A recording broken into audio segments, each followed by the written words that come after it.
जय श्री हरि, जय श्री विष्णु। आज हम बात करने जा रहे हैं उस महान तिथि की जिसे देवोत्थान एकादशी, प्रबोधिनी एकादशी या बड़ी एकादशी कहा जाता है।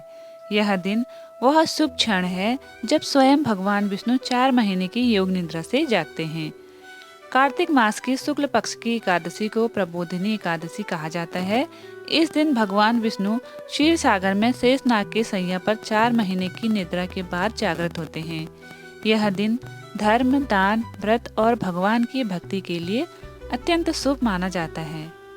शास्त्रों में कहा गया है, एकादश्या विशेषेण कार्तिके शुक्ल पक्ष के विष्णु जागरणम नृणाम सर्व पाप प्रणाशनम, अर्थात कार्तिक मास की शुक्ल एकादशी को जो व्यक्ति व्रत और जागरण करता है उसके सभी पाप नष्ट हो जाते हैं।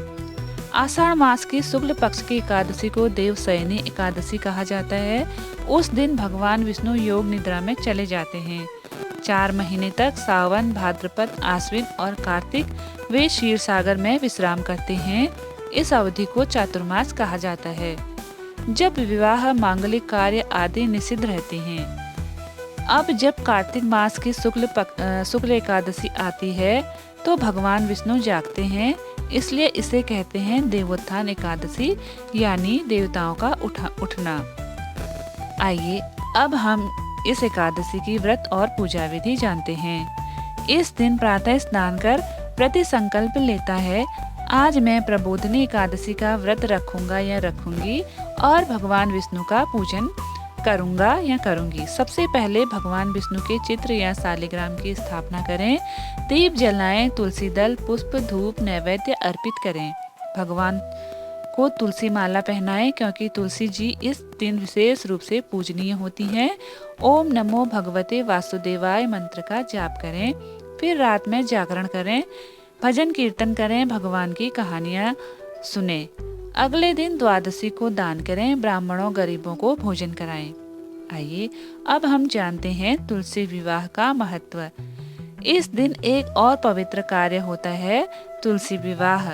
मान्यता है कि इसी दिन भगवान विष्णु का विवाह तुलसी माता से हुआ था, जो कि वृंदा के रूप में उत्पन्न हुई थी।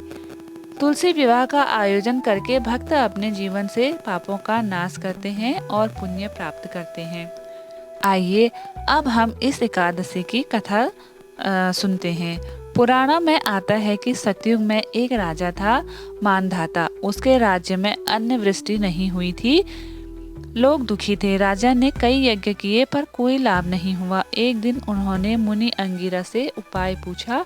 मुनि बोले, राजन, कार्तिक शुक्ल एकादशी का व्रत करें, इससे आपके राज्य में समृद्धि लौट आएगी।